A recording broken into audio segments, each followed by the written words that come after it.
Hello mga kumare, mga kumpare, kumusta? Welcome to my sharing for today. Our topic for today is all about session expired. Ayan. Na-experience na ba ninyo na habang kayo nagpunta sa Messenger o sa ibang platform, tapos pagbalik niyo sa mga profile niyo, sa mga Facebook niyo, session expired? Ito po ay sa kadahilanan na nasubrahan na po ang mga pina-follow po ninyo. Ako, nung nakaraang araw, na-experience ko din yun, hindi ko yun naintindihan. Tapos, nireview ko, bakit ba? Yun pala, kailangan natin na hindi natin pasubrahan ang pagpa-follow.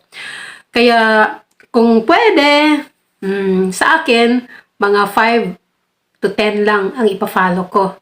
Hindi na kailangang masubrahan kasi yun ang mangyayari.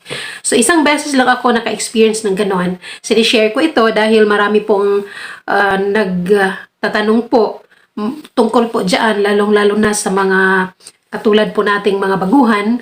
So, ginawa ko ito para naman may alam po ang mga baguhan tungkol po doon sa session expired. Walang kayong pasobra sa pagpa-follow dahil doon po sa layunin pong maging madami ang mga followers po natin dahil madidetect talaga lahat sa algorithm. Kung ano man ang mga ginagawa po natin sa bahay, madetect talaga. So, di ba? Ang lahat ng sobra ay bawal. Ayan. So, hindi natin pasubrahan. Maintindihan naman sa mga nagpa-follow po sa atin kung hindi man tayo makabalik muli. Hindi man tayo makabisita sa lahat.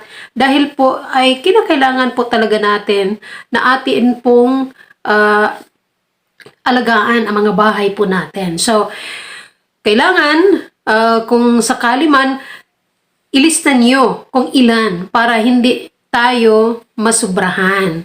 At sa ganung paraan, okay ang lahat ng mga profile at saka pages po natin.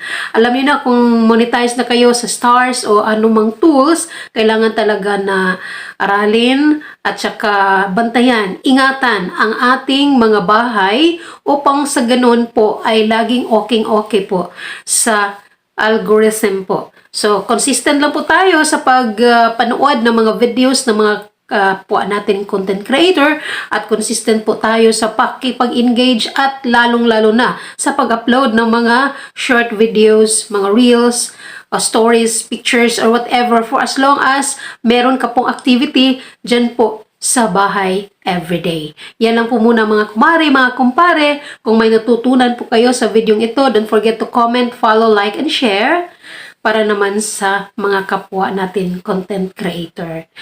Bye everyone, and God bless. May pitayakap.